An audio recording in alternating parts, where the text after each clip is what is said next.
And start video. Start video. See, you're better at this than I am. No, Ann showed me. Yeah, there you go. So we can see you.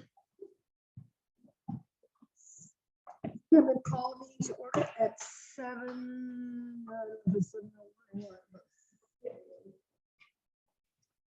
See that? Yes, at 7 o'clock. Can you guys hear us? Yes. That one? Yes. Nice. Okay, great. I think we've all had the opportunity to review the select board minutes. Can't hear Lee very good. She needs to get closer. You're not gonna, because I'm not zooming it.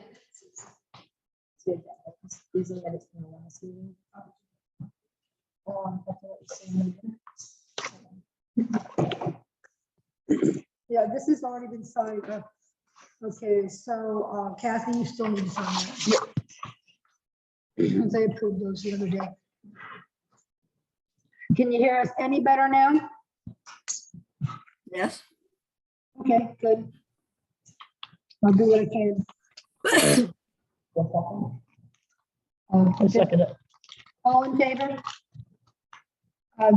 You guys don't have to be in favor, just the select board. It's all good. Lori, were you also in favor of? Yes. Okay, yeah, so that's all three. Okay, we've also reviewed warrant number 20 and payroll warrants from February 2nd and February 9th and February 16th. I know I looked at them the other day and have signed them. Good night. Cassie, you have one to sign here.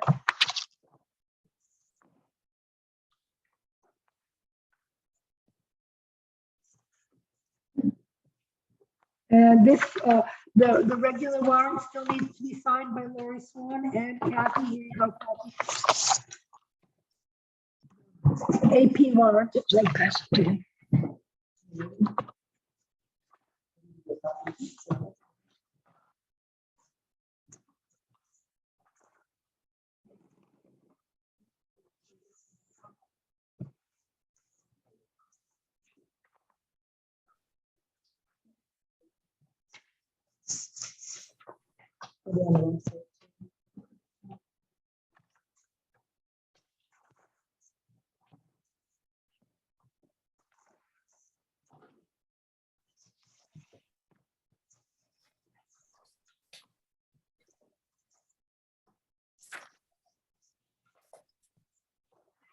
I'm not sure if we have a copy of the roads.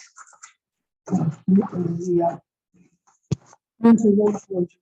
In any case, do we have any report from the RSU? I need a second on the warrant. Oh, Yes, second it. okay, second. And all in favor of? Yep. Thank you.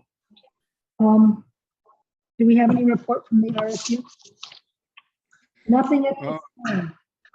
Richard, do you have something to add? Well, I think so. I wish Chad was here. They had a meeting Monday night. It was a very short meeting, only lasted until 7:30. But there was 4 or 5 issues that I wanted to pass on.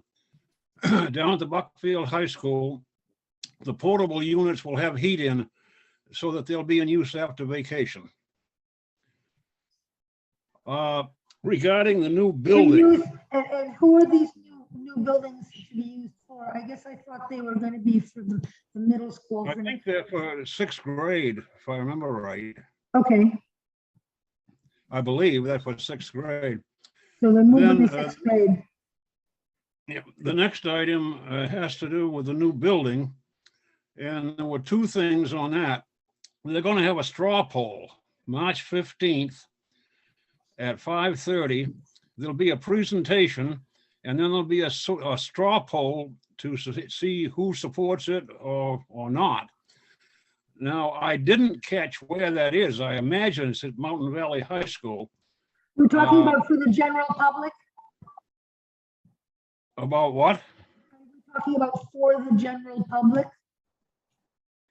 Yes, I believe so. This is And I not don't just think it's, school board. it may be on Zoom. I don't know. If they said that, I didn't catch it.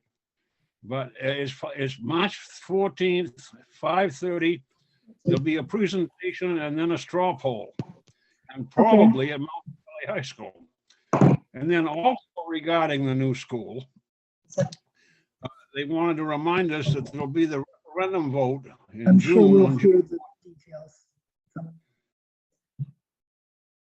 Okay, so that's Monday, March 14th. They usually meet on a Monday, so that makes sense. Yeah, and the referendum vote will be on June 14th. Then one more item. They're looking around their sort of survey to look for a new principal down at the high school, because I think Mr. Rhoda is retiring. That's what I understand. Right. And then there was a section on the budget. And this is a little bit complicated, and I'll try to be brief. But they're only getting 0.4% more from the state than last year. But the insurance and salaries and wages are going up. Now, this is all preliminary. They're just starting to look at the budget.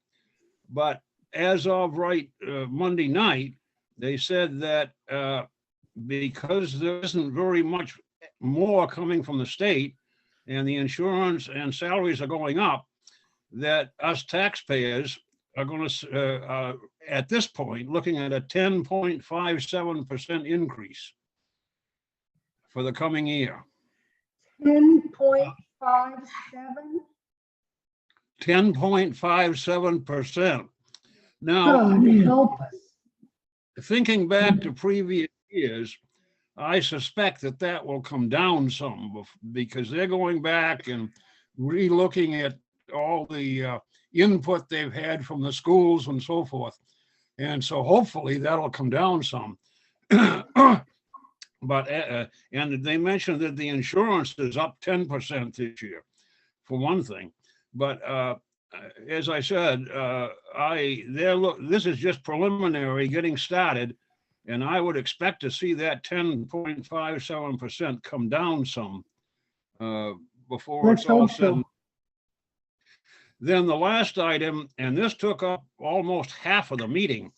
There was quite an issue because they gave $1,000 bonus to new people that would sign on to drive school bus because they haven't got enough school bus drivers. Well, then they realized, well, that wasn't fair. So they gave a $1,000 bonus to the existing school drivers. Well, then that got into a mess between, then the administration got some sort of an increase because of the COVID and all the extra hours they were putting in. And now the salary, the hourly people, I'm not sure if teachers are hourly or salary, but anyway, the hourly people, of course, they get extra pay because of the hours they put in, and they get overtime.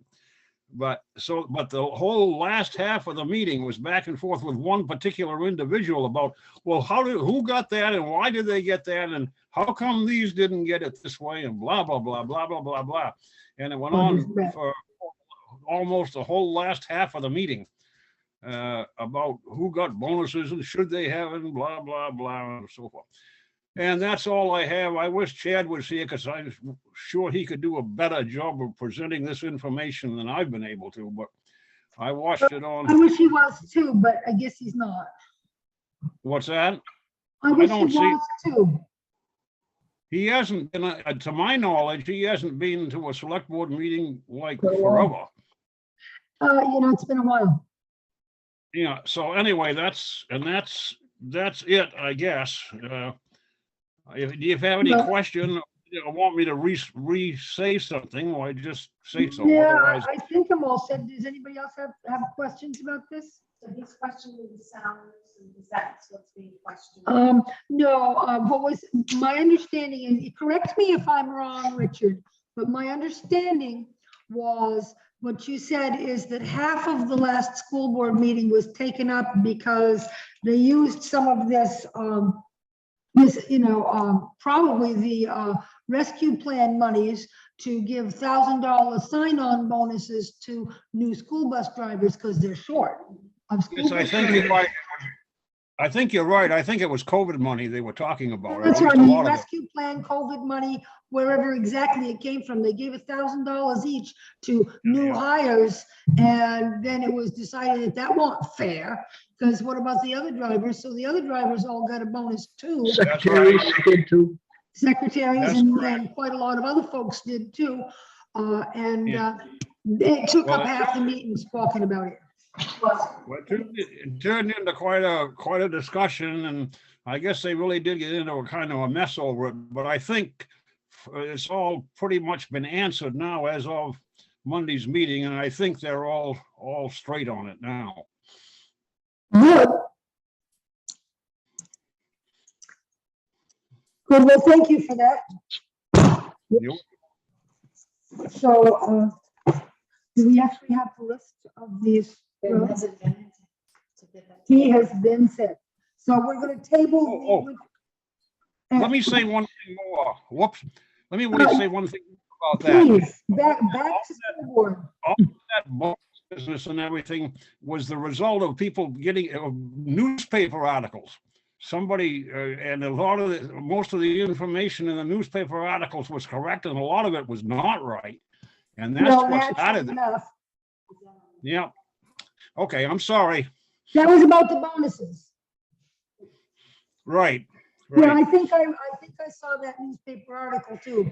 And, yeah, There is a difference between with the cohort, because I'm in healthcare.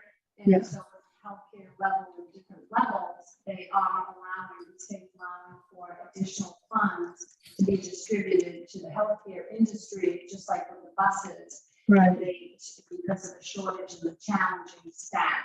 Well, and it's been a challenging, it's been a very challenging time for people who are working in schools and healthcare. Well, and the challenge that they're probably talking about is funds that is it, they're getting this from the state? Or is this additional, because some of this money. I don't have the- Money's from the state, I'm just. Right, it may very well have been state money, but I'm not certain on that. And if they're going by the newspapers are not always correct for the area. No, yeah, newspapers are not always correct. I'm still glad they're there, but they're not always correct. In any case, do we have anything under road report then?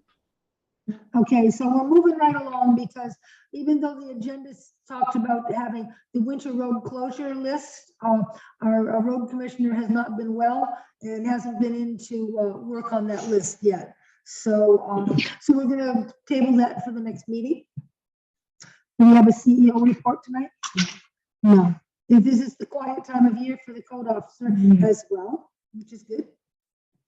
Nothing from the animal control officer. Always a blessing. So planning board report, shoreline zoning ordinance proposed. Just have 2 copies of meetings. We do. We do. We have 2 copies of minutes here. We also have a member of the planning board here. Would you like to tell us anything about what's going on? Just that we're very, well, I shouldn't say, Peggy's doing most of the hard work, but we're just trying to go through it and see what needs to be updated. Because it's been a while. The most important thing, I think, was that it took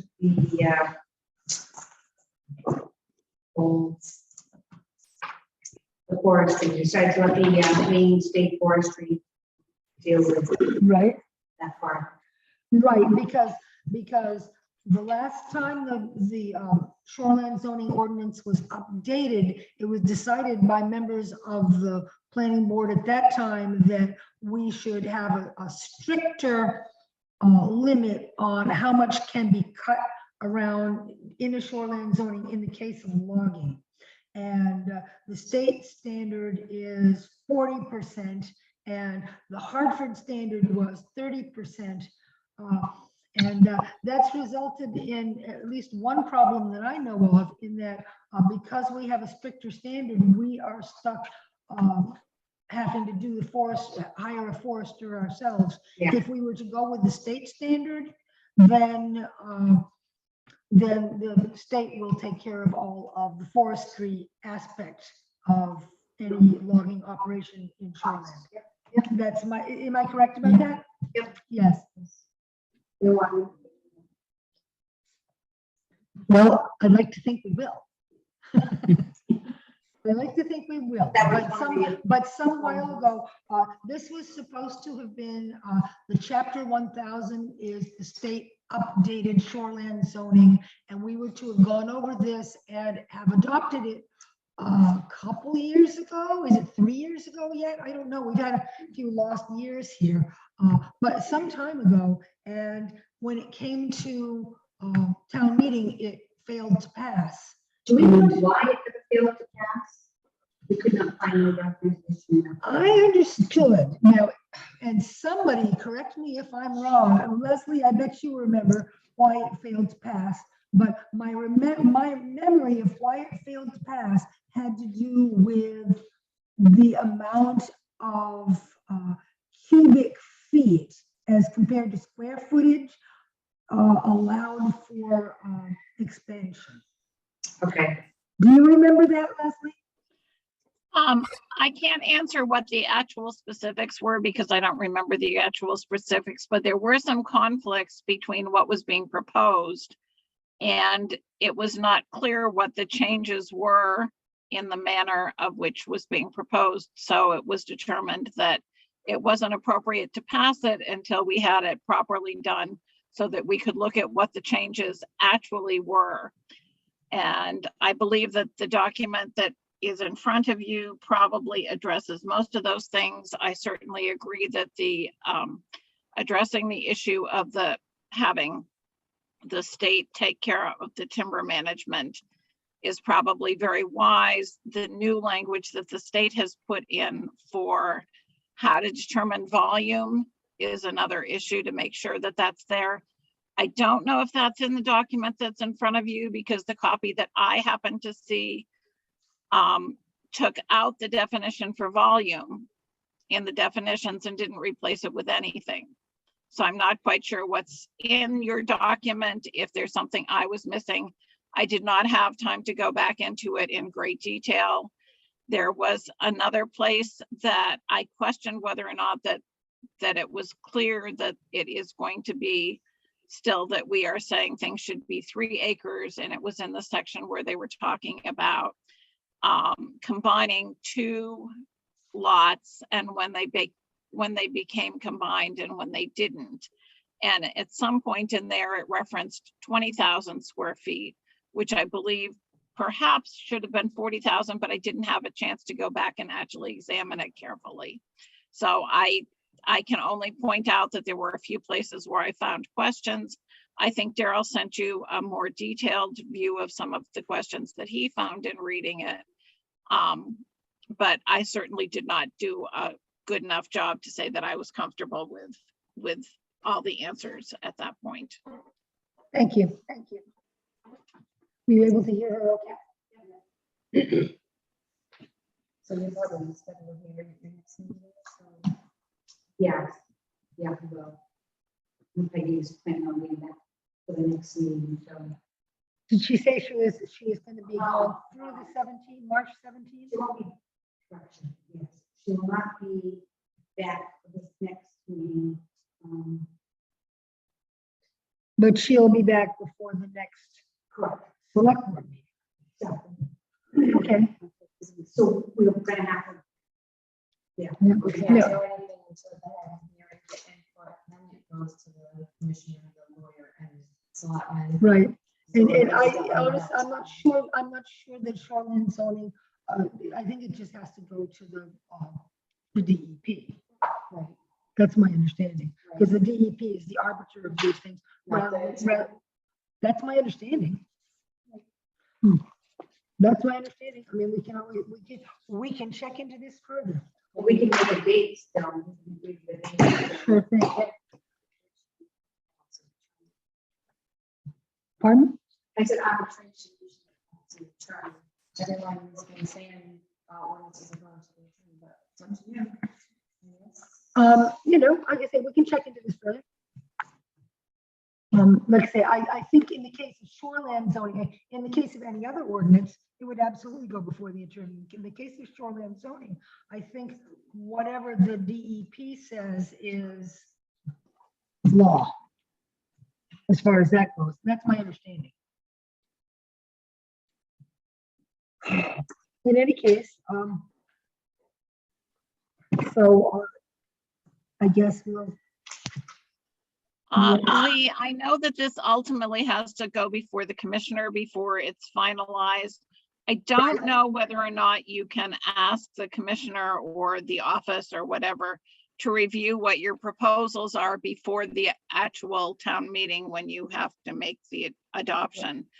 But it might make Yes. sense if it is possible to ask that it be reviewed in that direction first before it gets, before you go all the way to town meeting, get it approved, have the commissioner kick it back and say, no, you've got these errors in it, and then have to wait and get it reapproved and have another town meeting. If it's possible to send it first, that would be probably very helpful. But someone needs to go and just sort of look into all those little tiny pieces that may need to just be clarified. Yes, ma'am. Yeah, and of course, we have to have a hearing as well.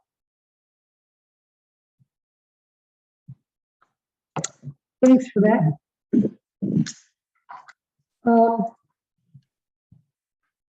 So number 6 is ordinance committee.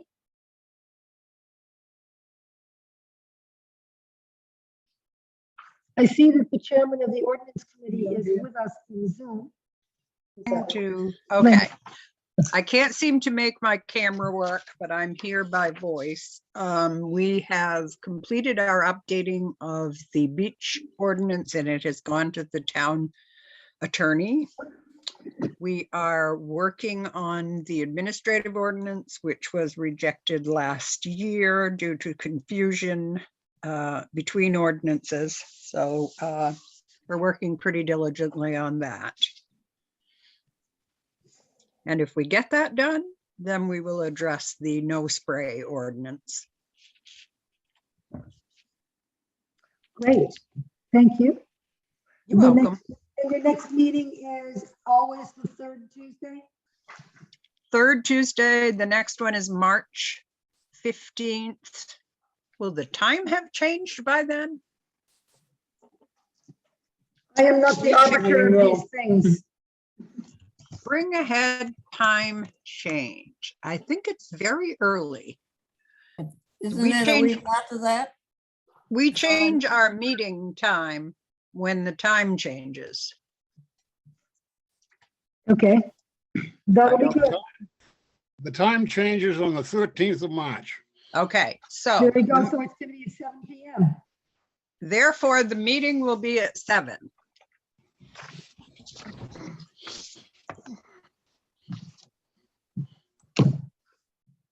Good. Great. Anything? 7 PM on March 15th. And we'll Great, be discussing the administrative ordinance. great. And that will be in real life or Zoom? Or hybrid? I couldn't hear that question. And this will be in real life or Zoom or a hybrid? Hybrid, we still have Nancy in Colorado. All righty. So moving right along, do we have a fire warden report? We did. Thank you. Fire warden report. There has not been any fire permits issued since the previous report. But that's a report, which is what we needed to know. All righty.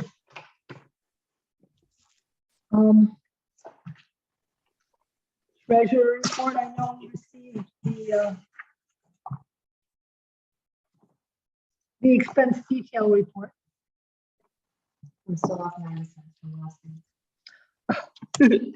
Oh, man, We did receive the bribery grant from $4,000. nice.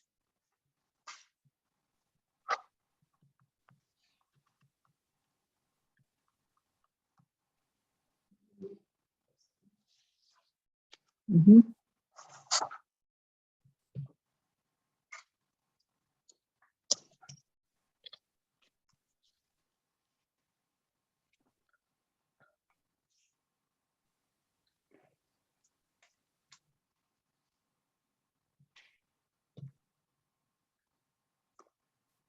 Leanne, what do we do with outstanding checks that are really old? There's a time frame in April. I'll send April, May. I'm gonna send everyone a letter. Do you want me to reissue the check? And there's a time frame. It goes to the state treasurer after that. Okay, I was just wondering because I was noticing a couple of these from 1819, and that's really old.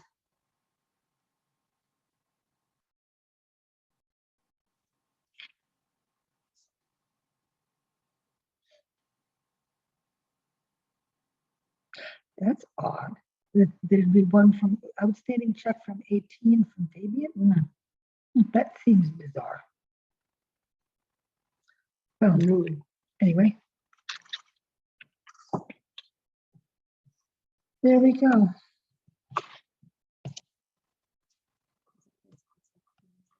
Oh, sorry.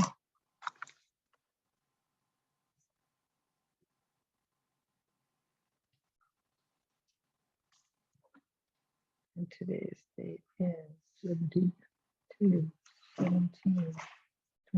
all day long.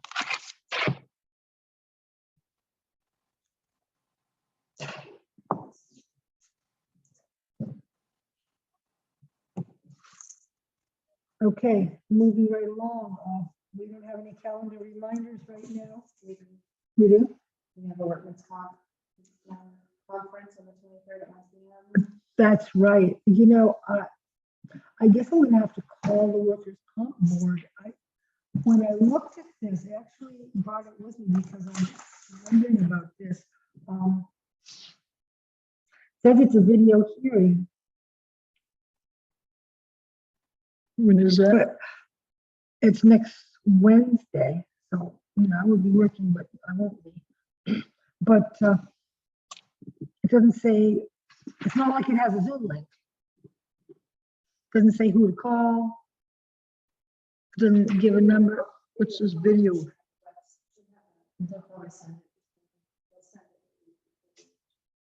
Presumably.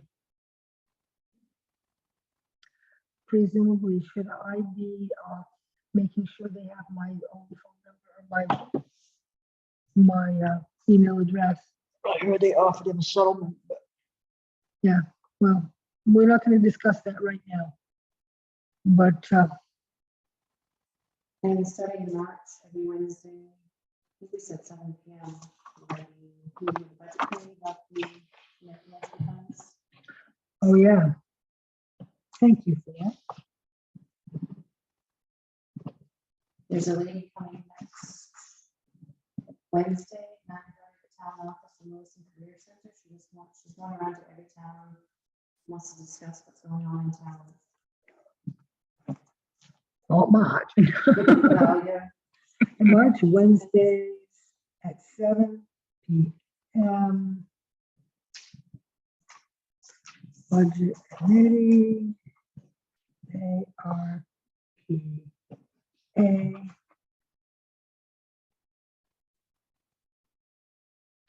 Discussions. Thanks for that. And of course, yeah, I'm keenly aware of that Wednesday date for the workers' comp hearing. Lori, were you planning to be attending that workers' comp, that video workers' comp hearing? When is it? Next is next Wednesday. It is, let me see, what does it say here? 1 p.m. on February 23rd, and it says 2-hour hearing. Is that on Zoom? If it's on Zoom, yeah, I can. It says video hearing. I don't know if that's supposed to mean Zoom or what. Well, I'd say it means I'll Zoom then. have to assume, I'll have to assume it's Zoom. Okay. Will you plan to be on at that too, or are you recusing yourself? Or excusing myself? Okay. Well, I don't blame you. Okay, so,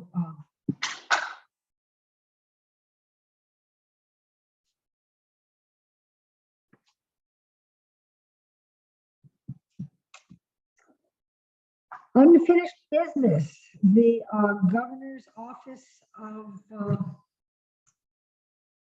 policy innovation for the future, is it? Go Pef, oh, those.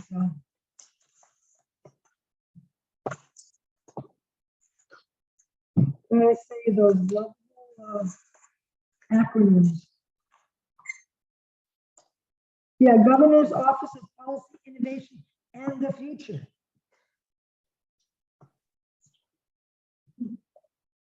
So the grants are due in March and September of 2022. At our last meeting, Lori suggested that this might be an opportunity for the town because they want you to be doing things like, installing chargers for electric cars or changing your lighting or doing things that will save a lot of energy. And Lori had suggested that we could possibly look into, I mean, if it's a grant that's due in March, I don't think we'd get time to actually look into this, but she suggested that we consider using the, is it 5 acres we have up at the former transfer station for putting up a solar farm. Because the thing about the property, we've talked about selling the property, but in order to sell it, we'd have to be really clear that it wasn't contaminated in any way from having been used as a dump, because that was at the time when the municipal officers at the time weren't thinking about transfer stations so much as they were thinking dump. And a lot of stuff was put up there. I mean, there are test wells there to test for contamination, but in any case, the fact of the matter is it's potentially contaminated. High potential contamination that you're not gonna get away with selling something. As a house lot, no, probably not. Well, that was our thinking on it before, and it was Lori's, I thought was actually fairly brilliant idea to consider looking into having essentially a solar farm. Now, that wouldn't go straight into anybody's house. It would actually go back onto the grid, but it would basically turn the meter backwards for the town. If it's large enough, you can do that, but if it's not, then you won't be able to, depending on how much, again, you would have to look at the dollar amount clearing, and it's a lot of process that needs to happen. Oh, heck yeah, but we're talking about, well,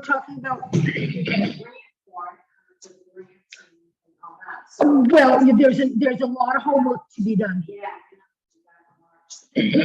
No, but it's conceivable that, if the deadlines are March and September, it's conceivable that we could do the research we needed and maybe be able to do it in September. You could probably do that, but as a Hartford, town of Hartford increases in population, how are we going to connect more people onto the grid? In order to put more solar panels to. Not necessarily. Yeah, no, not necessarily. This isn't necessarily going to, it basically just gets fed into the grid. It's not like, we'll have more people in the town of Hartford and this is going to provide the power that powers their home specifically. It basically just goes straight onto the grid and turns a meter backwards. So because we're putting in rather than taking out. So the lights we have on in here, the lights at the salt shed, the town office, the computers, all this power that we use, all the electricity that we use, we could offset that and maybe then some. Oh, a lot. hard telling nothing. There are outfits out there that do this every day of the week, though, and I think that's what we have to do. What do you think? Which words are those? With similar deadline, okay. The grants are due in March and September of 2022 with similar deadlines anticipated in 2023. In other words, if we happen to miss September, there's probably, and it says anticipated, so probably going to also be open in March and September of next year as well.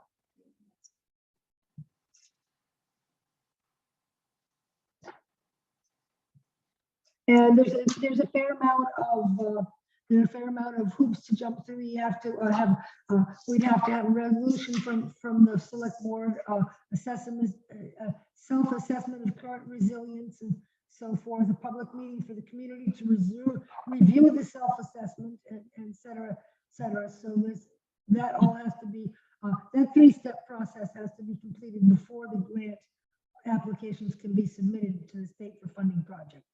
So some hoops to jump through. That's the time it takes. Yeah. 2023 would be more reasonable. I dare say. Hey, you're good at this. We have my master's in business administration. There you go. It might be yes. And an administrator, I'm a nurse. Really? Okay. Excuse me, I can't wave because I don't have a camera. Lee, you are really hard to hear. You're in and out. Oh, okay, sorry. We can't see you at all. Yeah, well, Okay. I can't see you either.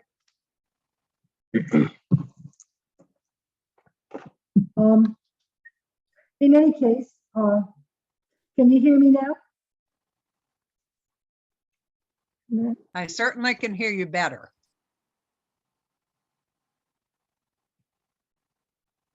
I think I have to be looking right at the computer for this to, for you to hear me. Can you hear me okay?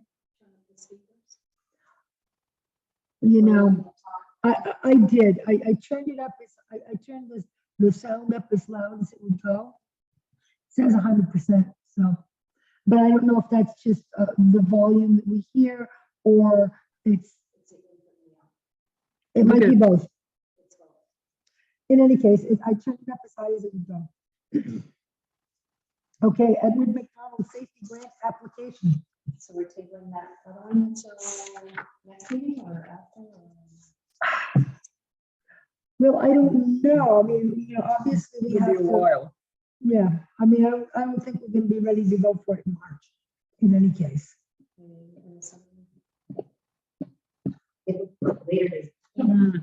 You know, yeah, I think we have to table it for date uncertain. I mean, I'm willing to make a resolution by the municipal officials right off that we want to go for it, but I think the resolution has to be about the specific project, and I just don't think we're, you know, I think it's way too half-baked to.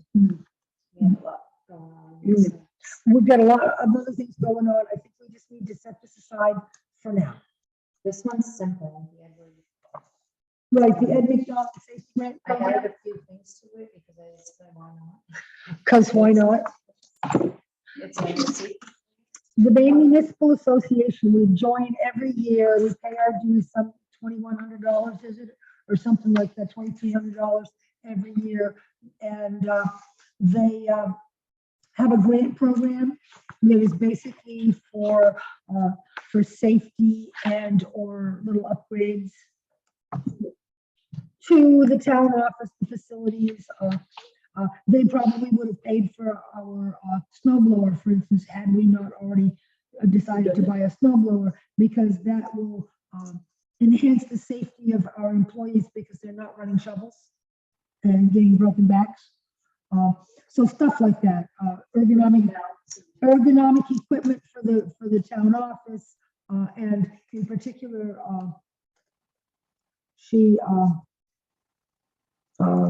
Leanne had said outside lighting at the town office to be installed in the spring. some traffic, some new traffic cones and some new stop and slow paddles for the guys that work on the roads. What else do we have here? No, not a bad thought. I mean, because these are things that we don't necessarily have to buy for ourselves. I mean, we would if we had to, but if we can get it through a grant, all the better. Yeah, so great idea. Thank you. I agree. Yep. You got something for us to sign here? You handed one over here. Is this the one that needs to be signed? Well, I don't know. I mean, it looks like it's copied. Yeah. It looks like it's a copy. Okay, this is the original. Oh, that's the original? I don't. Yeah. Man.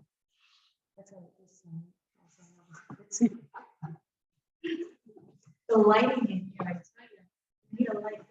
Well, the lighting in here, ever since, these lights up here used to be really bright, but they were at one point, Greg is supposed to come back. new ones were installed that are energy efficient, but they're also, I can't see. Greg is supposed Is to it- come back. is- with some Look new at light that, bulbs. see, if so this one actually says, let me hold it in hard for the bedroom, maybe I should sign this one too.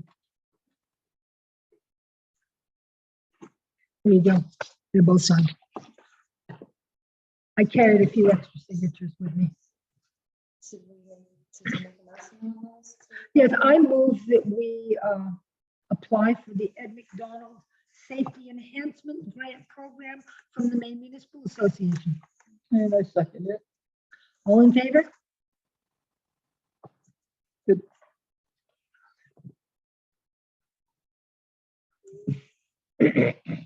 Okay, next, furnace repair town hall. I saw in our packet here, I saw only one estimate. Quote. Haven't heard from Steve yet. I'm gonna call him, when I get hold of him. Huh? Yeah, well, he showed up the very day we had furnace trouble before. So Oh, he will.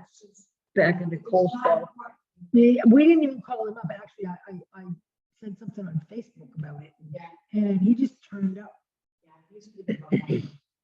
And Mike called me the other day, Mike Spear, the the one that thinks he can overhaul it. he thinks he could install a new firebox. He wants to wait till warmer weather comes, when we're not having to use it. He's got to measure the hall here, and how many windows we have and all that. So right now he's checking into. He said thermal don't make that size furnace anymore, that you have to go commercial. And he's checking out to see if he can't rebuild that one down there. He's gonna check out to see if a 200,000 BTUs would heat the place.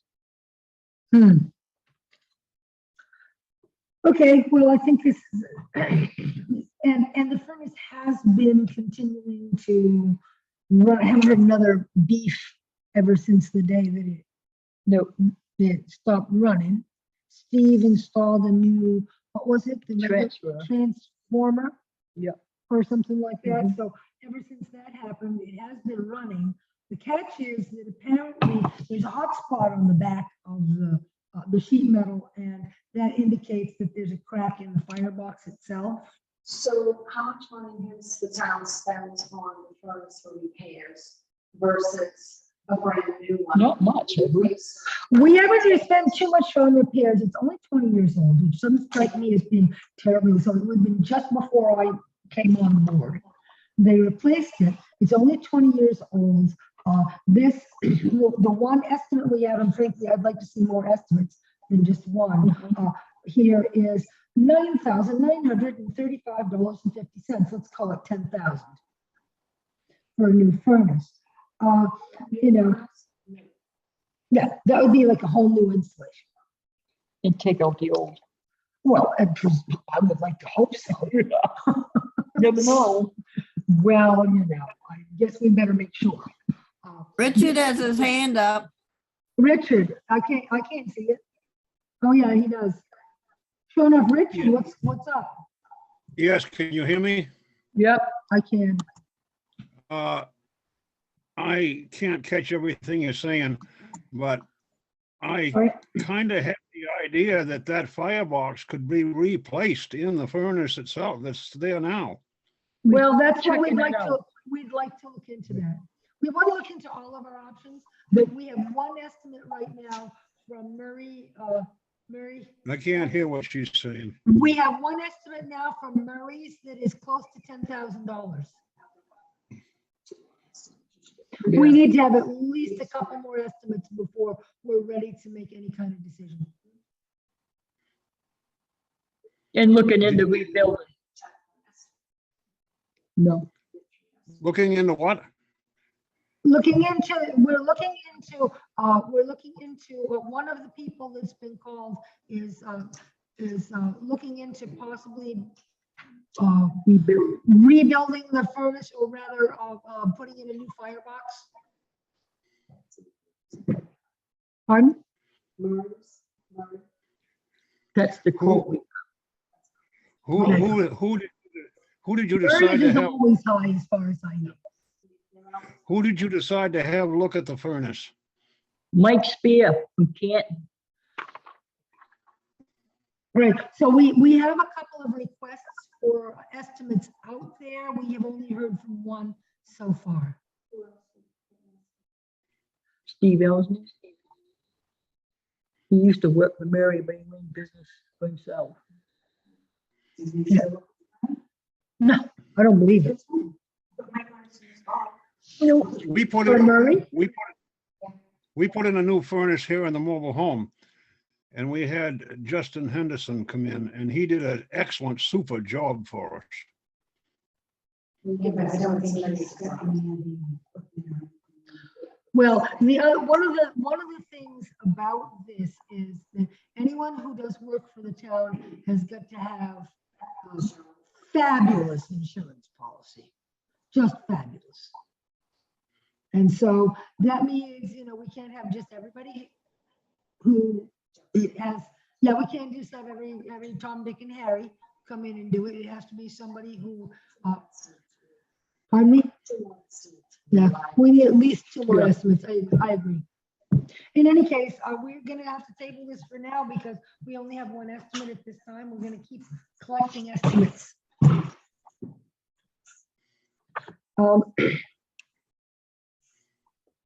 The next item is related, is heating oil supplier. Good heavens. It is.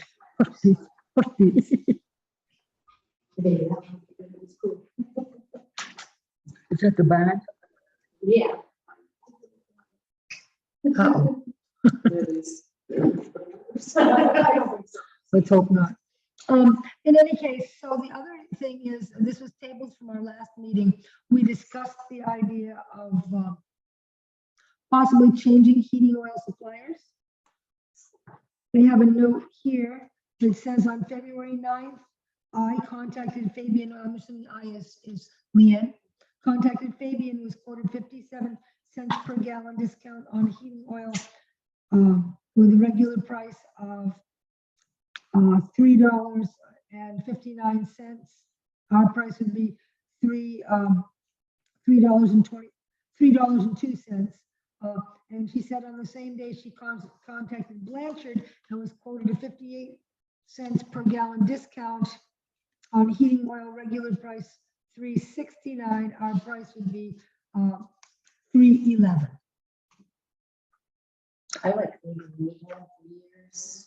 They've always, it's only 1 cent different. Okay. They were talking about changing areas.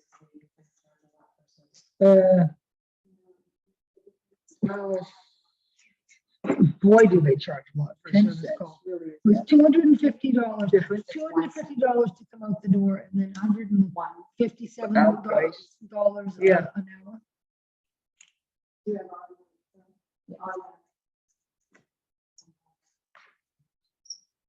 Nope, it'll stick with unless you. something happens to you first. They're on call. Right. Saturday, yeah, Saturday. Charge of the emergency, coffee, emergency. Yeah. Fees, and stuff. So it doesn't really matter if you think that somebody in the reliable issues. Why change? Fix it, it's not broken. Or if you get somebody like Steve, I'm like, night,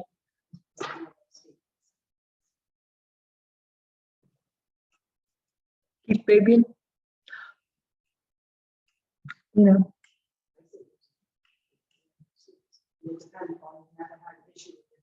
We have never had, or especially if you're on, because I think people like, you know, they put, What was your- Just What was your reasoning to want to change? because of one call, it's expensive. well, you know, there was that, and it seems to, the other thing is that I had some issues around a recent general assistance call. We changed propane to Blanchard. I Didn't we? haven't. I can't speak. I've never had an issue. Yeah, well, I haven't propane, they've been great. I don't know, you know, oil, well, I don't see why the oil section would be any different. I had a problem with Fabian, But if you, you know, right at the first of the year, you know, I had a problem around a general assistance oil delivery. And that sort of set my teeth on it. well, I mean, like I said, you have a reason for wanting to. Did you ask Blanchard about that? No. No. A general assistance Town. is a town, is nothing to do with my personal issues. Did you ask General Blanchard assistance is about that? basically town welfare. Did you ask Blanchard about Yeah. that? GA? They would give us the same discount for GA. But But if I had oil delivery from the town, I'd still want to see the bill, know how much they put in. Is that the issue? If they sent her a bill? you know, they actually handed her the bill and expected her to pay it. Oh. They sent it. No. He walked right up and handed her the bill, and she called me up in a panic because, you know, I mean, 100 gallons of oil is pretty good sized chunk of money nowadays. Well, and some people just deliver it. Right. They gotta get the bill with the house. Yeah. Oil, that's just general, some of these guys just deliver. But somebody in the office is out the ball. Well, and the other thing is that every time I called the office, I was talking to somebody else who had no idea what was going on and had to straighten it all out, you know, because, I mean, I don't know where Fabian is located, but it seemed like, Dixfield? well, yeah, but Dixfield has Oakland and, Just talk to some of the problems people. To on the phone, so it's a customer service issue. It's like this, customer service issue. And I'm just- Right. I'm Yeah, just there you going go. to talk. yeah, maybe so. I can tell you, I've worked with Blanchard's for quite a while and definitely not had any customer service problems. No. They're family run, you know, family run and some of them actually living here in Hartford and they are like customer service supreme. You know, it's within a penny. They won't give us a discount, they end up paying more per gallon. At this time, you know, I mean, you know, the price of oil goes, It's the same calculation. right, Yeah, it's the same thing.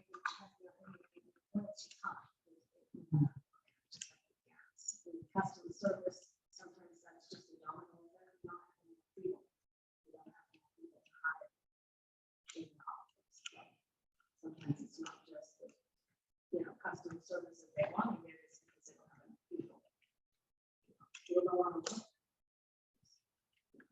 Fill the position, so that- right. Well, we all know that personnel is a problem in a lot of places. It's if you don't have that issue, one issue, what? Why change? Give them 6 months and give them the rest of, keep staying with who you have now, finish out the winter, because we're almost done, see if you have more issues, and readdress that in the fall, or winter. Do we want to change it again? Do you have a contract with this particular thing? I don't believe So so. many years have you signed off on that contract at the time? I don't know. I don't I'm not think so. sure that we're, Just curious. I'm not, ask Leanne. Haven't seen one. Yeah, You guys I have know. had it for a Not- long time, right? Well, actually, it was Hometown Energy. It was Hometown Energy, and they got, they were another local family-run operation. They got bought up by the bigger business. Well, and the thing is too, is that people are allowed to do citizens, small businesses, a lot of businesses. If you only have that one issue, it really doesn't constitute changing it. So I just let people know that there's an issue, and that if they don't straighten it out, we will change. That's just a lot of business. There you go. Maybe we can wait till next time around. It happens again. Okay, so that is tabled tabled indefinitely. Open session. Does anybody have anything for open session tonight? I do. Randy? I wanted to mention the Buy Nothing Yard sale that we had last year that was really fun and a great success. And we raised quite a bit of money. I would like to suggest that we have one again, possibly in the town hall before bulky waste pickup. By the way, is there one or two this year? Two, yeah. Well, we haven't, Not yet. well, I think we- this year it has been one, but our next budget year, we may decide to do otherwise because we certainly heard from a lot of people when we went to having just one bulky waste. Can't hear you, Lee. We heard a lot of squawking when we went to having just one bulky waste pickup. And Right. this is something that we're going to be discussing with the budget committee, and we may very well decide that it's worth it to have two pickups. It's a very expensive undertaking. But nonetheless. So Yes. did we decide to, Just a minute, we have a question from the audience that none of you can see or hear. okay, So with the bulk, yes, that is a problem. I think that the pick up, having bulk waste one time a year, it's a problem for the people that live here year round. I think that was changed because you have the people that have property that come, the out-of-staters that come, they open up their camps, and I get that. They're remodeling, so they're throwing in carpet, and they're throwing in toilets, and they're throwing in all this stuff. So, if it's costing us more money to have two pickups, and who's squawking? I mean, is it? Oh, it's residents. It's residents. Is it the out-of-staters that are coming? And No, not at all. Not at all. We never hear, did. we did out of consideration for people, and they're not all out of staters. Some of them are and some of them aren't. Out of consideration for people who are summer residents, because we have quite a few of them, we moved it to June. What? So when you go in the winter time, there's summer residents. Some of them live elsewhere in the state, and some of them live out of state, and So out of state. some of them are out of staters and some of them are not. I mean, but nonetheless, there's still property owners in the town of Hartford. In any case, so out of consideration for them, we changed the bulky waste pickup to June. And it seemed like a budget savings at the time to have only one pickup instead of two. That's undoubtedly up for discussion. Having tried it one year and heard a lot of squawking, I dare say that having only one pickup is up for discussion at budget time, which is coming right up. But there's. Okay, but that, but I just want to say that I hope we sponsor another buy nothing sale. Well, we. That's it. That's all I have to say. We being the town have never sponsored anything of this sort, but Can't hear a word. we being the town have never sponsored anything of the sort. How? Well, you know what I'm saying. Well, I'm not talking about money. I'm talking about energy. I think we should. No, I We don't understand. have it. The other people here in the room have absolutely no idea what you're talking about. So I'm going to Okay. take a moment to clarify. Because the Buckfield Sumner. Lee, you're fading. Well, I'm not fading for the people who don't understand what you're talking about. But no, your voice is fading. How about if I holler? Can you hear You me don't now? need to. Where is the microphone? It's on the computer.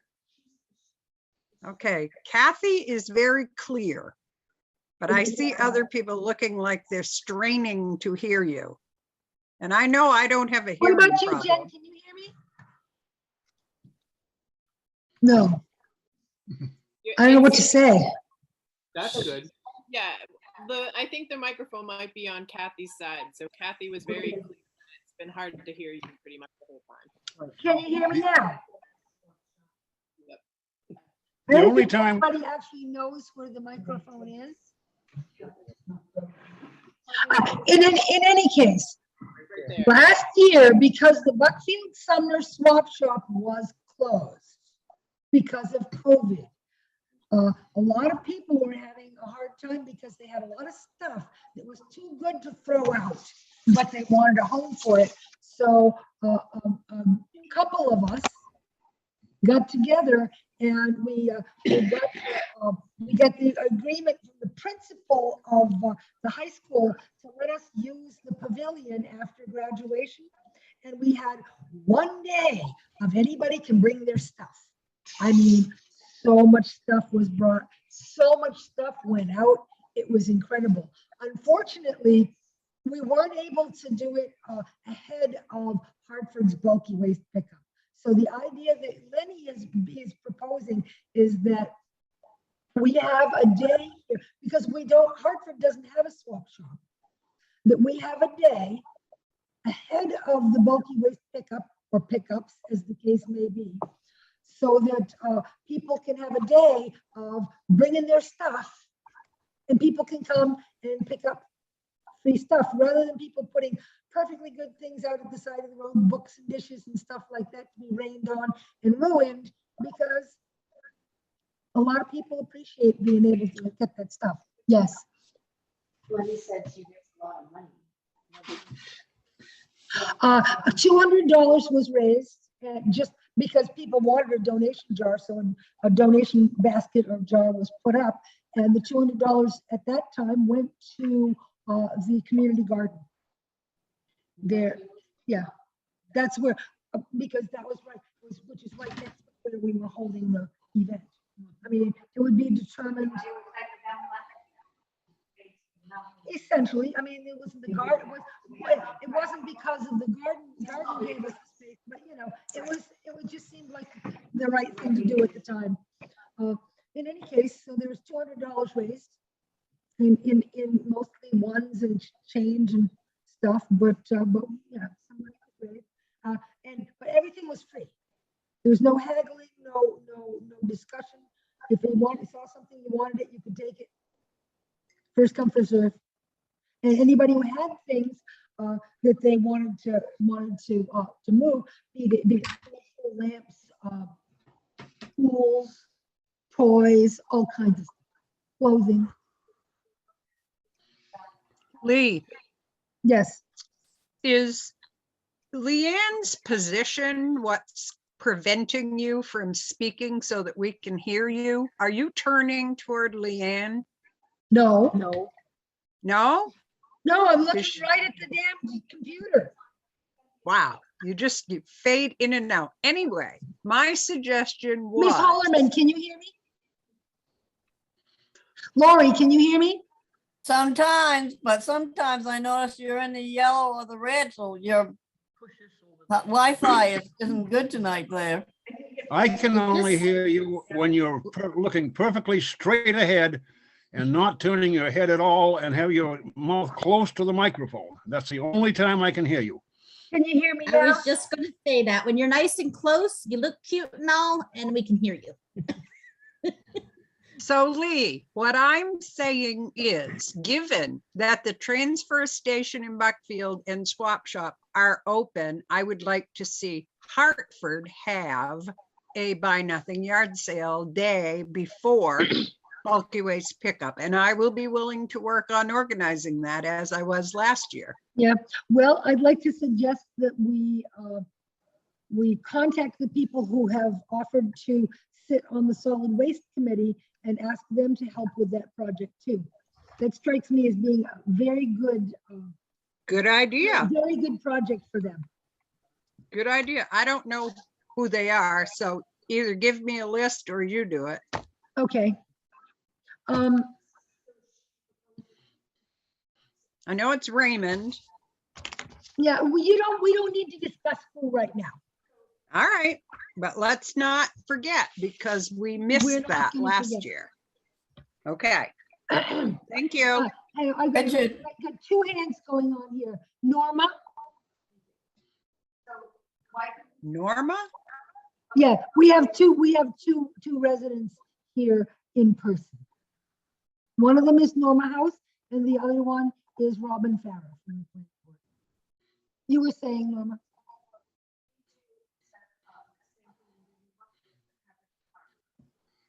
Well, that's the idea. Yeah.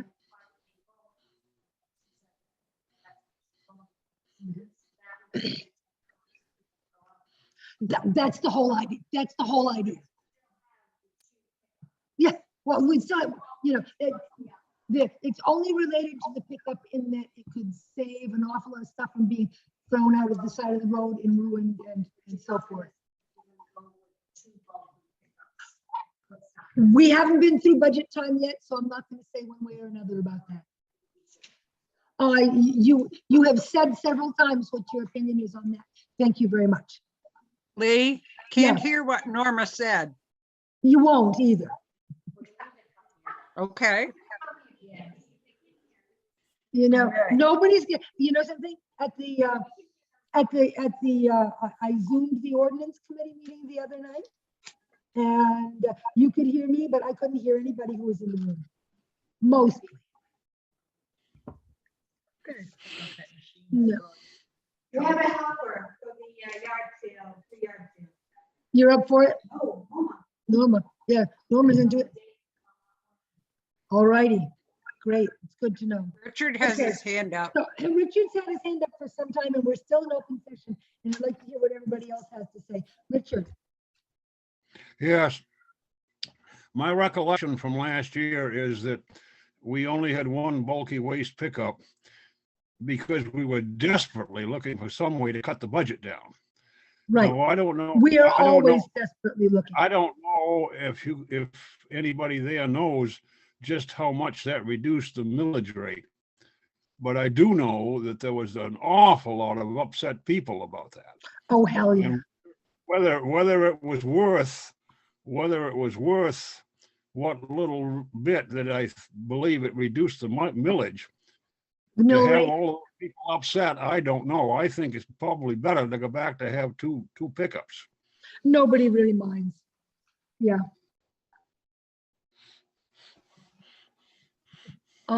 In any case, this isn't something this is open session. And one of the things about open session is these are informational, not decisional topics, generally speaking. Does anybody else have anything for open session? Does anybody else have anything for open session? Jen? I'm not sure. I thought we were formally on the agenda, but You are under new business. We have to get through open session first. okay. I wasn't sure. Okay. You are on the agenda, absolutely. Does anybody else have anything for open session? Hearing none. We're gonna move right along. under new business, we have a number of new business items. One has to do with Airbnbs. I haven't been able to do the research I'd like to hear what other towns are doing, but I know that Airbnbs have been a giant issue in some towns. We had an issue recently where somebody who has bought a property and is using it as an Airbnb, the people who came from out of state were skiers, some carloads of them. And during the weekend that we had the giant blizzard on Saturday, they were enjoying the ski slopes. And they went to drive home to the Airbnb, which was in one of the most remote parts of town, with possibly the worst drifting of any place in town. And when they went, after, of course, it snowed all day, and they went probably towards evening, and they got themselves stuck. I mean, really, really stuck. And a local guy with a plow truck went up there to try and keep the driveway clear. He'd gone up several times just to try and keep the driveway clear. And he got stuck too, like up to the truck bed of his 1-ton truck. And it was a pretty big deal. And what ended up happening was our road crew had to go up with a bucket loader to save them, which all well and fine, except we have to bear in mind that, of course, we pay by the hour for a bucket loader. So this cost the town. It cost the town quite a bit. And, not like hundreds and hundreds and hundreds of dollars, but enough that it's worth putting a little thought into how we deal with situations like this. Other towns have had problems where a large house is rented out to, 24 people who come up there to party like crazy, and have had situations like that. We haven't had anything like that. And I don't think anybody in this town wants to see us disallowed from having Airbnbs. I have a second place that I would like to use as an Airbnb someday myself. But somehow we have to find a way to. Whoever's gonna have the Airbnb needs to make it clear in the contract or lease or whatever. Yeah, I think Norma would like to speak to this, because Norma does actually have an Airbnb here in town. I have a Shelter's House Retreat, which is an LLC, and it's a business, so it's a retreat. So it's not Airbnb. It's like Airbnb, it's just a web. It's just an advertising.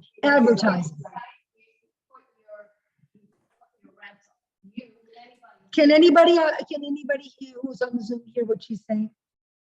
No, not really.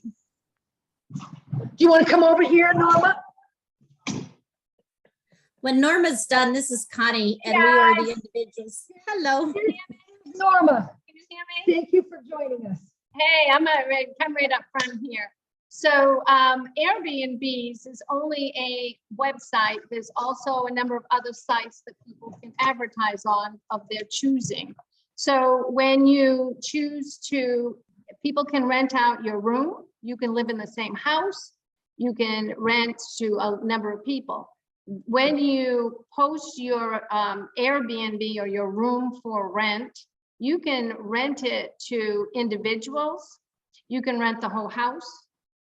You also, those websites, the Airbnb, they have rules, and you, as a manager, you are responsible, as you said, over here, is that you as a manager, you manage that property and you manage that business. So when you manage that business, you set up rules. I don't allow anyone to rent my retreat that's not 25 years of age and older. I don't allow fireworks. I don't allow large parties. And if any of that does happen, then that's when I call in the authorities. I'll go down and I kick them out. So it's how you manage these. So the people that are managing them have a responsibility to manage that property. So what, from one isolated incident is what I understand, because with the people getting stuck. yes, it did cost the town money, but also that bill should have been sent to the manager and the owner of that Airbnb, Or not that Airbnb, or only that owner. Of that home. of that home Could stay in the contract. tract that you may not get out. Yeah. Yeah, yeah. Okay, let me know when you're at a place to pause, because I am the homeowner, so I'll give some Okay. perspective as well. Okay, yep, I'm not ready yet. So I'm just saying that you can manage your property how you see fit. And you know, the people that come out of state, because I have people that come out of state also. I set the stage. Trash is out on Tuesdays, you put your trash out. You know, and you have your rules. So I also have my property on furnished findings, which is for healthcare workers. There's furnished findings, it's for doctors. I hosted a doctor last fall that relocated to Maine. So, you know, there's all different websites, and it's the manager that needs to manage the property. I have not had any issue, and I'm on a kind of it's not a public, it's only public to a certain area where they plow. They don't plow every day. When there is a storm, they wait till it's over. So may come down Mahoney Road, but they don't necessarily go down that road. I let the people know. I text them, you have constant contact. As if you're an Airbnb person, then you text your people and you tell them, we have a storm coming in. I had people the same time you did in yours when that storm came in, and I let them know, you may not get out, just so you know. And if you get stuck, there's nobody to take care of that. So, yeah. So I don't think that we need to put regulations. I agree. Well, with I that. don't know that we want to do that Yeah, either. you know, And yeah, like you said, yeah, but I had to put this on. the Yeah, agenda because we have to absolutely. discuss this. I mean, I think you made a very good point that it's possible that the bill for hoeing these People out. hapless out of things ought to go to the manager of, or the owner of the establishment, the house. Because, you know, I guess, you know, let's say we're talking about the topography. Who is speaking? I Well, can't this is hear me. anybody. Can you hear me? I'm kind of in the I can middle. hear you, Norma. Okay. Okay, so I'll stick my face in here and say, I just think I wanted to put this on the agenda so we could have some discussion. It could be that what we need to do is put send the bill to the homeowner. Yeah. And if that is the case, then we need to, you know, we may need to look into, you know, what our legal rights are around that. But it seems to me that, you know, if the taxpayer is going to foot the bill for something like this, that maybe we really should be considering passing the bill along to the homeowner. I don't know. Or the person that manages it, because sometimes We these could write him a Airbnbs, letter these Airbnbs. We sure as heck could. explaining that if Do we really want unregulated renting going on? I don't know. It's regulated. That's the thing. It's not unregulated. It's not unregulated. Well, who regulates it?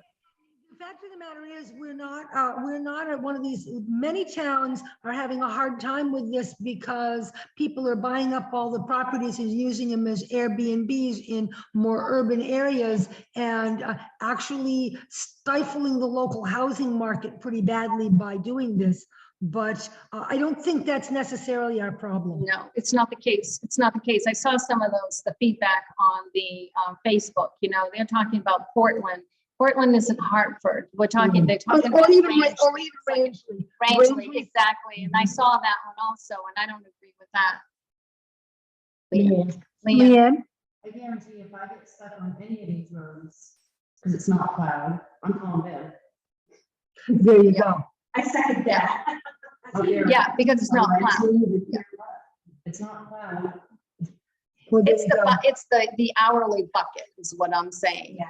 Because it wasn't Yeah. plowed, we had to go up with the bucket. Well, there you go. But that said, I also understand that in, you know, a blizzard that, you know, they talked about it for 10 days, They that it was did. coming. They did.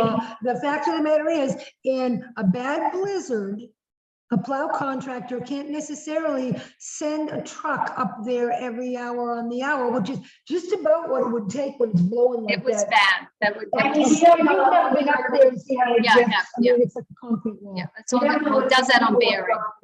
Circumstances, but it falls back, like you said, because they're gonna be having. I think it's New Hampshire. In the remote. Well, you know, regardless of where they were from, I think the point is, I don't, you know, personally, I understand why there's roads that don't get plowed. First, my road certainly doesn't get plowed. Well, and neither does the road where my retreat is. So there you go. There you go. I don't get plowed first, nor do I expect to get plowed first. I would say just sending the owner a letter. And on top. Can I, as the owner, can I please have a word? I haven't had a chance to say anything yet. Sure, go ahead. So I so appreciate you guys actually coming to the rescue on that. We've had this home for two years now. Last winter, didn't see anything like it. Okay, it's our second home, it's our retreat, it's our happy place. And we live down in Gorham in Portland, so we're much further down. We did know a storm was coming. We do have very responsible property managers that is right there. We even bought a tractor for our snow, and I've got this big plow, okay? We had no idea. We notified these people that a storm's coming. I don't know what a blizzard looks like up in Hartford, to be quite honest. I have a total new respect for snow up there.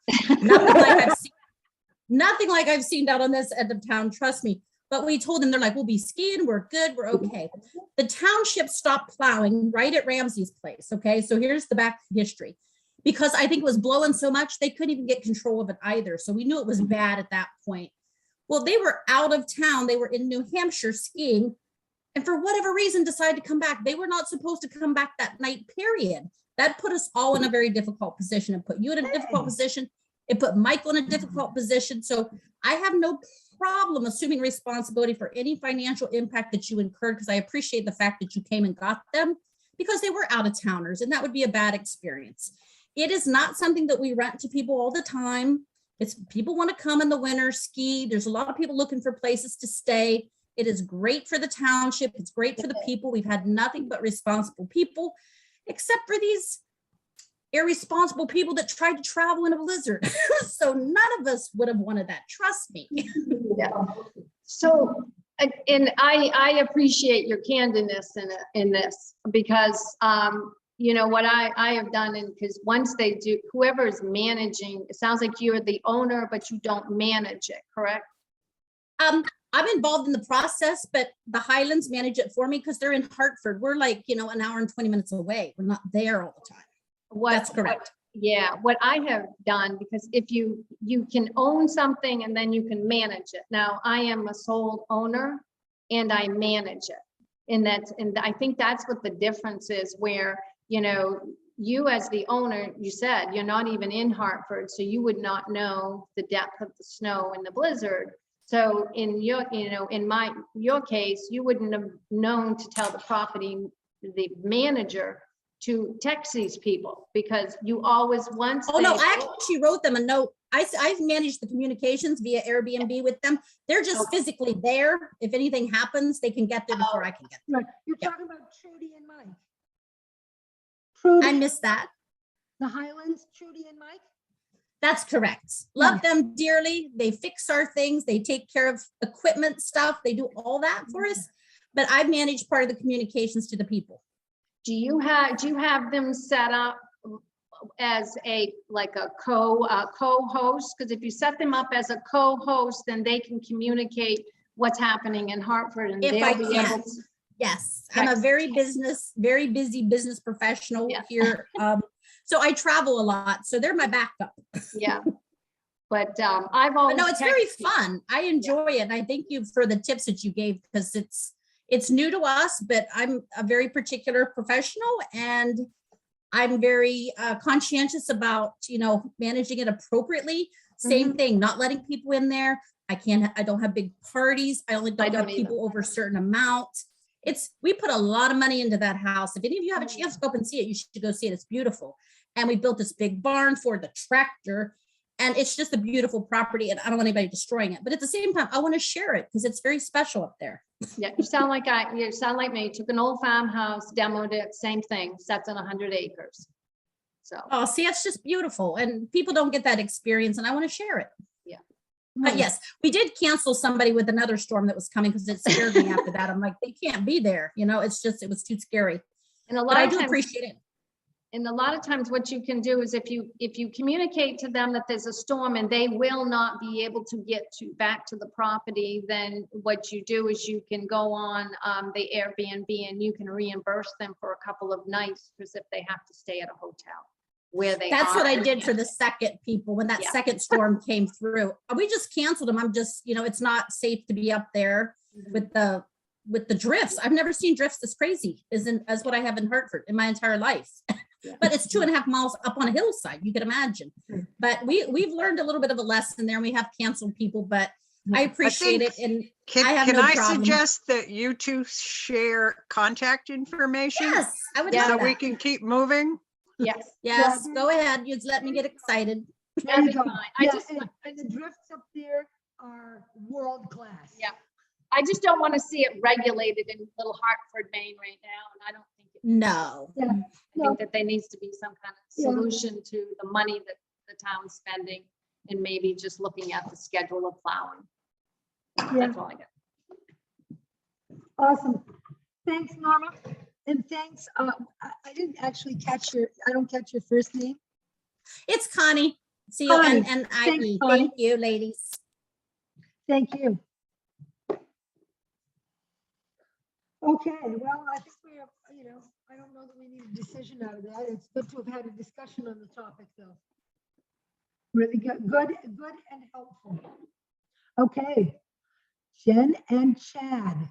Next is local option liquor sales. So we're just getting started with trying to get our liquor license in place and need town approval. So it sounds like, based on some of the correspondence we've had with Leanne, that we need an ordinance, and we would like to get it on get it in for this year's town meeting. It looks like it has to go before town meeting. That's what we have read. Looks like it needs to be voted on, etc. I know timing's tight. We're definitely planning to take on the task of writing it, researching, etc., but just trying to get the ball rolling and Awesome. figuring out what we need to do and who we need to talk to, or whatever schedule we need to get on, etc.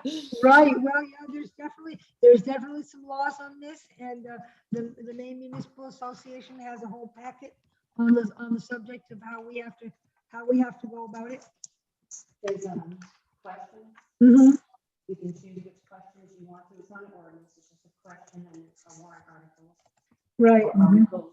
Sale of liquor for consumption on the premises on days other than Sunday. Sale of spirits and fortified wine for consumption off the premises on days other than Sunday. Sale of malt liquor and wine for consumption off the premises on days other than Sunday. She has a copy. Yeah, so you have this already. In any case, there's a bunch of stuff to know about. So either you guys can agree to put the articles that she needs on the town meeting warrant, or you can require her to get a petition to enforce you, or. Oh, no, I would think we would just put it on there. And absolutely, no, I'm supportive myself. I don't know how you feel about this, Lori. I'm supportive. That sounds all right to me. Yeah, She would have to let you know which article she needs. yeah, you need to let us know which of these articles, like you said, whether you want, on premises, off premises, Sundays only, or not Sundays and so forth. Hard to imagine we still worry about Sundays around that. That's blue laws, isn't it? I mean, that just feels so antique. It's back in the 60s. Real 60s and a long time before that. I was thinking years and years ago. That's what they call blue laws. It's like no liquor on Sundays. But this, I'm not trying to do with the like. And maybe it didn't fly at the time, but something, when they're producing, if they're producing wine on the premises, they need to be able to have tastings in order to be able to sell their wine. I mean, this is really important, and This is supporting local agriculture. I can't imagine anything nearer to my heart. Really and truly. Stool in the tasting room for you. I can't wait. We'll have to buy some. Yeah. No, this is exciting. So why don't you let us know, just let us know which of these you need to, your sale of liquor for consumption on the premises on Sundays, whatever. You let us know which of these suits what you want to do.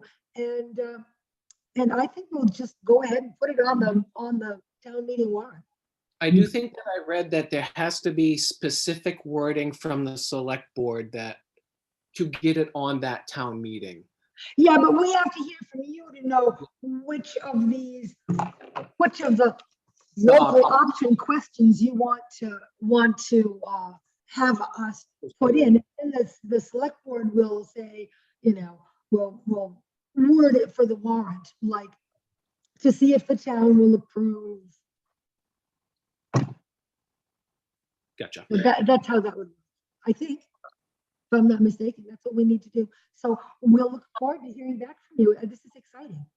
Okay. It sounded like I did ask around a little bit, like I'm assuming there truly is not an existing ordinance, like there's never been a business that has sold alcohol in Hartford in the past. Well, Robin is here, you can't hear her voice, but Robin just pointed out that she thinks she remembers that somebody wanted to have a liquor license once years ago.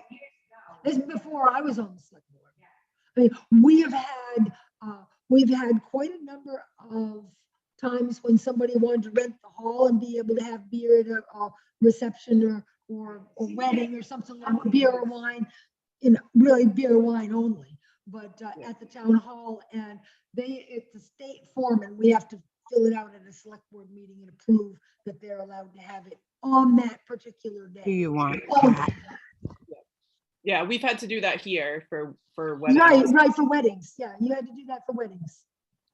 So in any case, but this would, and I don't know how this works, whether you got to pay the state something, and if it's an annual thing. If it's the state, I bet you do. Yeah.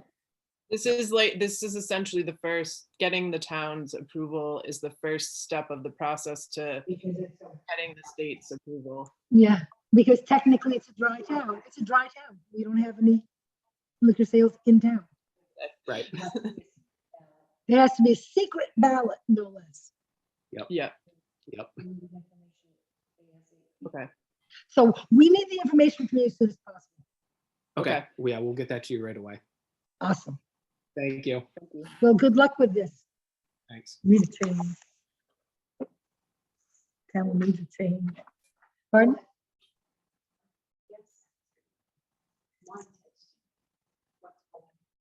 Well, there's bound to be, they're at, Beverly used to Murphy's. be Bev Murphy's place. Bevan, Earl, 355 Berry Road. 355 Berry Road. But for people who've lived here for a while, saying that it was Bev Murphy's place Right. says it all. Exactly. Yep. Someday it'll be Jen and Chad's place, but for old timers, it's gonna be Murphy's place for a long, long time. Once we're all croaked, then. Sorry, that's just how it works. I live in the old Russell place. Get it. We get it. We know.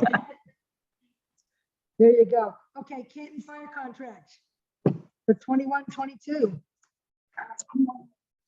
Thank you so much for being here, Robin. Awesome. Thank you so much. I'll plan on it. Hopefully somebody will yank my chain so I don't forget.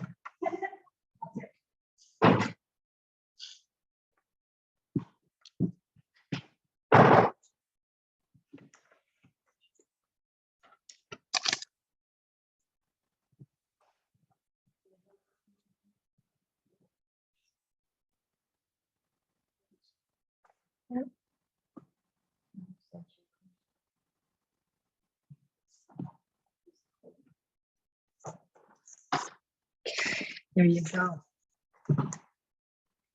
Okay. I move that we approve the contract with the Canton Fire Department for fire suppression in the town of Hartford, 21 and 22. And I second it. It seems like we're solidly at 22 now, but it's all good. All in favor? Okay, so we need to amend our personnel next. Do we have something else? We're all in favor of this, right? Yes? Yeah. Okay. So the next thing on here is we need to amend our personnel policy to include the holiday of Juneteenth. If you want, it's a federal holiday, but it's up to you. I think we should. Yeah. Yeah. I absolutely think we Yeah. should. And let me see if I can find the.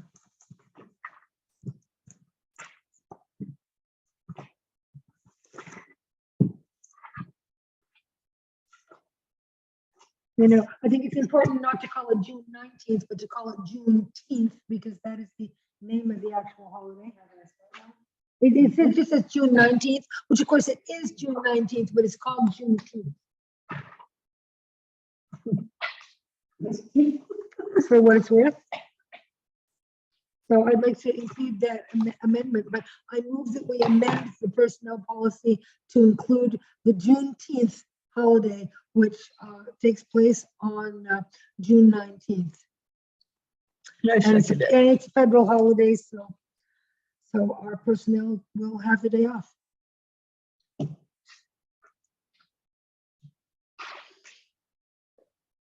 Great, and we'll get a second, all in favor? You need to sign that, I'll change that. Great, thanks. It's too late for open session, something. It's not, we're going back to open session Yeah, I because forgot. Kathy just thought of something. Would we consider the road commissioners full-time employee?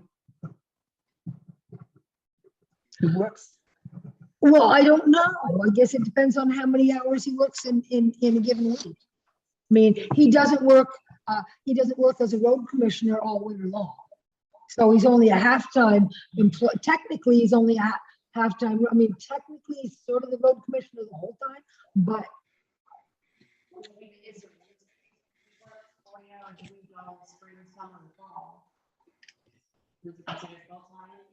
well, that's a good question. You consider it. Hello. Hello? Yes? Did you have Since something you to say? since you reopened open session, I have a comment to make. Well, why I don't you don't- wait? Why don't you wait your turn? What? Why don't you wait your turn? You were saying? I know there's a lot of times that you don't charge us. Lee, can't hear what Kathy's saying. I'm not surprised. We're talking about if we should consider him as a full-time employee as road commissioner. I mean, he's working, you might as well say almost full-time, spring, summer, and fall. And some of the times on the winter time, he's out checking roads Yeah. Here's, for different areas. okay, so I appreciate you bringing this up in open session. I just want everybody to remember that open session is for information rather than for decisions. So we're not going to make a decision on this at this time.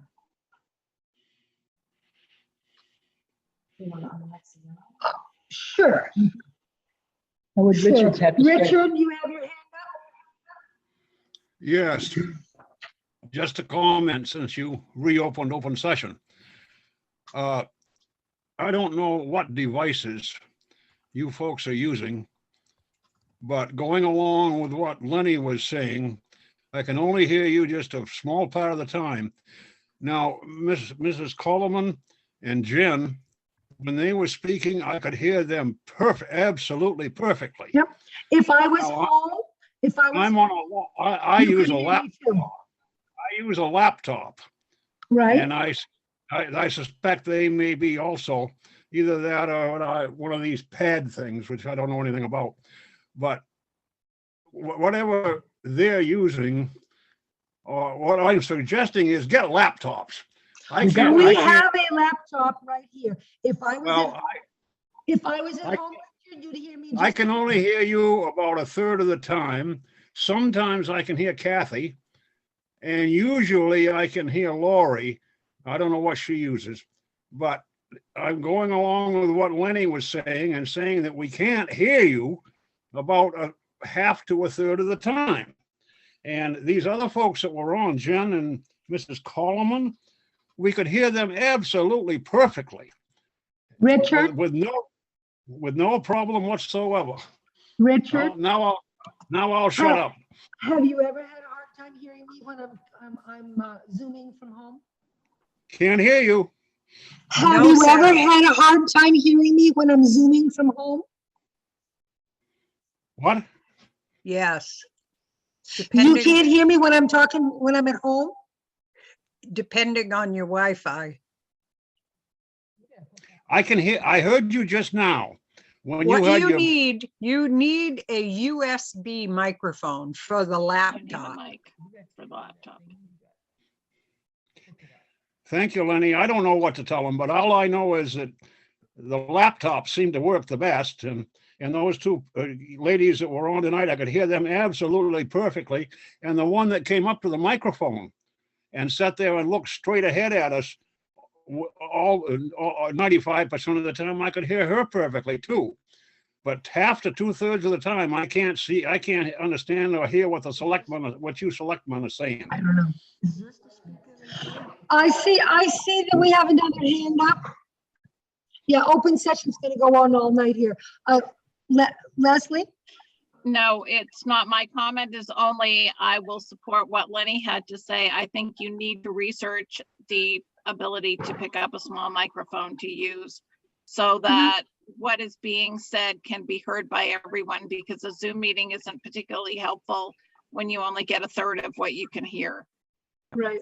So I think that I would just recommend that you research the ability to add a small mic Right. that will pick up directionally. When I'm zooming from home, I use a Bluetooth device, this handy thing, and I've never had anybody say they couldn't hear me, unless I'm having a problem with the connectivity, which does happen.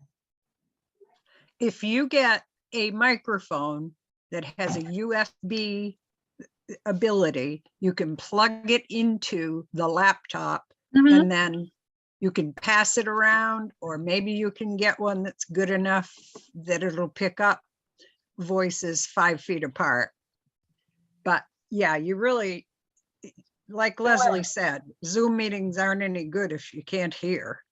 Yeah, Well, yeah, and I think it's always going to be hard for you to hear the people who are separated by 6 feet further off in the hall. Unless they Can't hear you right now. Okay,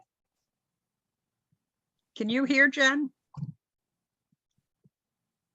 Yeah, I mean, it's the same as everybody else when. Yeah. Okay. we So don't it's not just us old people. know.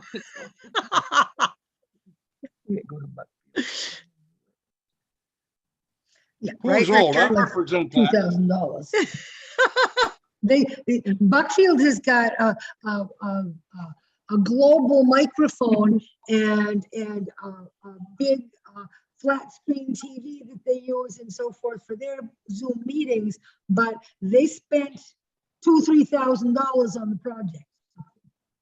I'm thinking that, in fact, a USB microphone that you could hand around is probably a little more like it. We'll check it out. So in any case, we've lost our town clerk. She got bored with this and went out for smoke. But we don't really have too much else going on except for, actually we do, she left before we were done with new business because we went back to open session. In any case, Yeah, it has to do with the comprehensive plan. AvCog has sent us something to do with,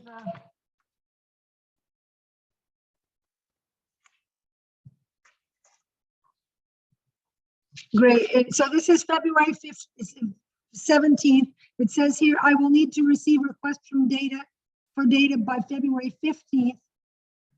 So,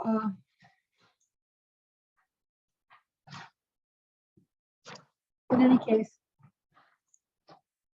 So we have one more item on the agenda, which is the AvCog comprehensive plan stuff. I see that Shelley Norton is getting done, and she wanted any requests for data to be sent to her by February 15th, which didn't happen. The state's deadline for requests is 2/28, and any requests received after the end of this month will be added to their list for the fall 2022 round of comprehensive plan. Yes. Right, yeah, no, I appreciate you putting it on there. There's no question that we need to update our comprehensive plan. I don't think we're going to get it done by the end of the month. Safe bet. No, I think we should bring it up. Yeah, something like that. Not next year, but once we get past some of the many things we have on our plate right now, I'd like to start meeting again to revise the comprehensive plan. It's high time. We decided, what we being everybody on the Zoom meeting, and I think Kathy too, have decided that we should buy a USB microphone that we can plug into this, that we can pass around. You know, something with a little bit of a cord so that we can be heard a little better. The other thing is, if this is able to do Bluetooth devices, I mean, I talk into this thing all the time, and I don't have anybody beefing about not being able to hear me.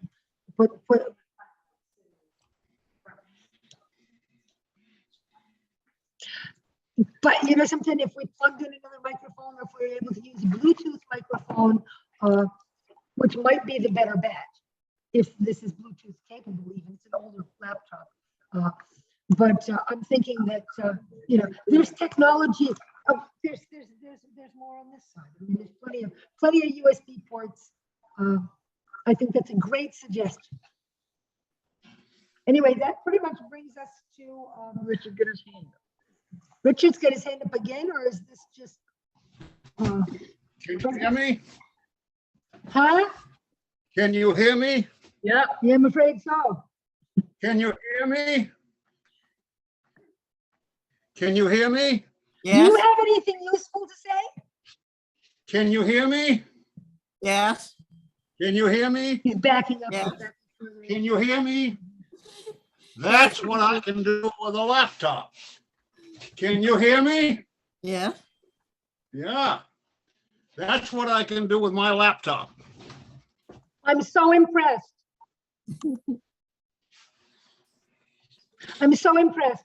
Okay, so in any case, you know, one of your options is to come in, but we've already determined that we would purchase a microphone to make this work better. Okay, I have no appointments or resignations at this time. Is there any training we need to know about? Well, Lenny asked if there was a webinar for the American Rescue Plan Act. And so I had you guys approve. You asked who was interested in you approving. So I asked who was interested, and they didn't really think they were the ones that should receive the training. The select board said, since they're making the decision, but they will go if we want. When is this webinar? March 2nd is a webinar for, I guess Lenny's gone anyway. 2-hour webinar. I took one today. It's a lot of information. You guys should probably take it. Yeah, okay, so I'll put this in.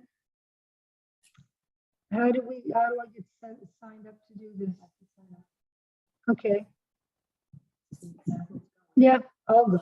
I'll go. I think so. Wednesday, March, oh, it's a Wednesday. It's 10 to 12. Great. I can hardly wait. Okay, so, ARPA. ARPA.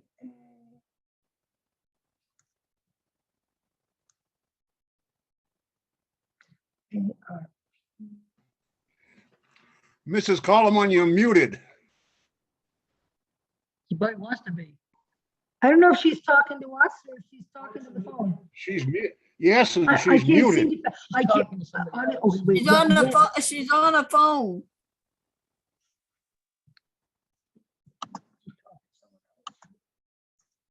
So just the two of you?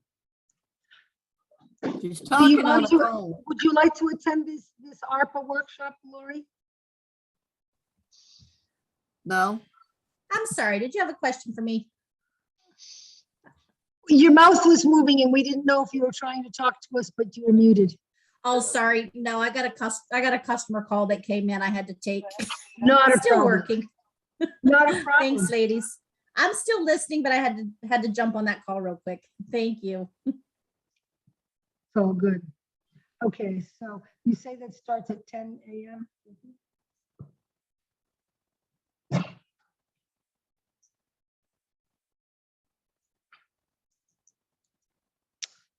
Awesome. I can hardly wait. Okay, so Lori is not interested in attending this workshop. I guess so. Unless Lenny or others on the budget committee want to go. Is there a cost? Is there a cost involved? Mine was 25. Why am I not surprised? All the information is on the websites, but. Well, you must have sent this to me before now. 35 to listen. Wouldn't you know? Okay, so, and did we in fact already approve You approved for me to go. for you to go? I to ask the budget committee who wanted to go. Mhm. And they ended up, so. Okay, so why don't I move we approve the funding for Lee and Kathy to attend this meeting. For a second, yeah. Great.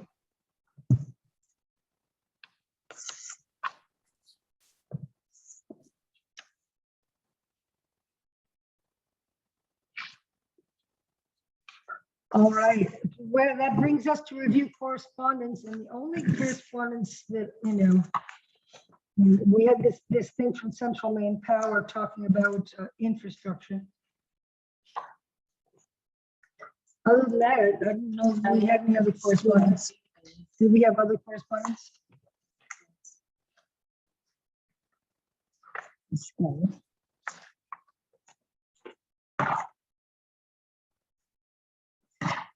Did I give you the one from Judy? About the cemeteries? I don't believe so. Yep. Okay. Did you get it? Where the heck is it? It's clipped in the back there. Yep. Another thing, I took 3 boxes of masks to the Buckfield High School and they were very grateful. Great, thank you for that. You know, this one, oxygens. Yep.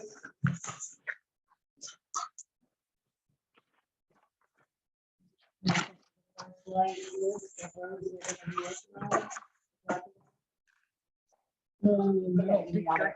Oh, yeah, I do have this, yeah, I do have this.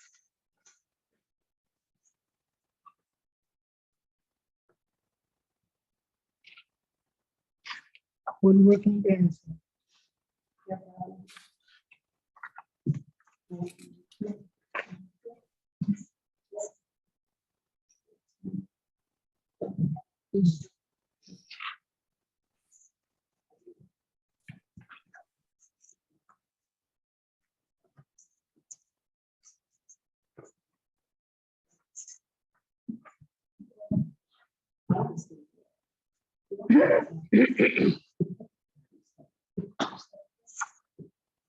Oh, nice.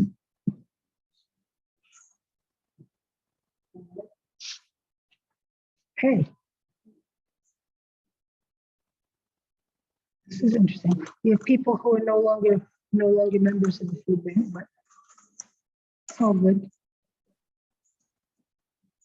And Diane McEwen, who's not an Hartford resident, but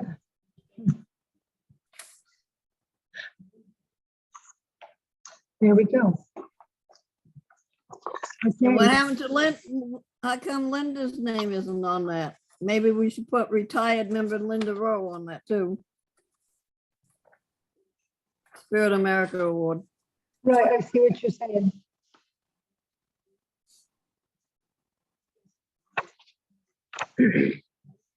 Well, there are a number of people there who are retired, and Diane McEwen, bless her heart, I love her, but she is from Sumner. Yeah, well, then she's not a Right. Hartford then. Has this, Leanne, has this already been sent in? No, I wanted you guys, I didn't see. Okay, so one change is that, I mean, I love Diane Carl Twist McEwen, but she is a Sumner resident. Okay, I don't, and honestly, I don't think she knows where she lives. Is Rose Warren actually a food bank volunteer? Okay, I'll take your word for it. Deborah Milazzo Shannon and Stephanie Bumps Brushwine are not actually participants. The two on the bottom, but you know something, it's all good. I mean, they volunteered at least once. So, well, there you go. Well, I'm trying to think this through. I think it should be the members that are there most of the time, not maybe just donated ones or helped ones. And I'd like to, like I said, I'd like to see Linda's name on there. Linda Rowe Porter. Yeah.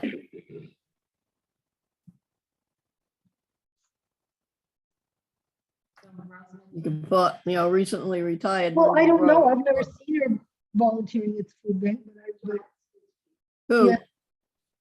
Rose Warren. I don't know her. Okay. In any So case, maybe you should cross her out. so speaking of food bank volunteers, I'm going to be working this week. There's food bank need for help at the food bank on Friday, and also on the Monday, not this, yeah, this Friday, as in tomorrow, and the Monday after that. And I will not be able to attend. I think it's the other truck that's supposed to be tomorrow, isn't it? I don't know anything about it. All I know is I won't be there. I ain't seen it. Well, he told me about it yesterday and I cannot be there. So we need extra volunteers at the food bank if anybody else wants to help. Excuse me.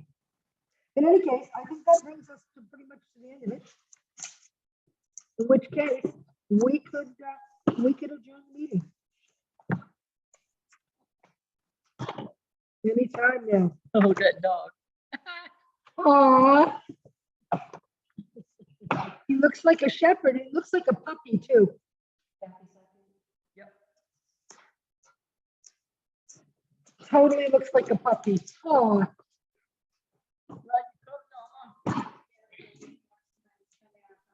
Yes, she has to have her hugs every couple hours. I know how that is. My puppy's at home and she is really bumming out.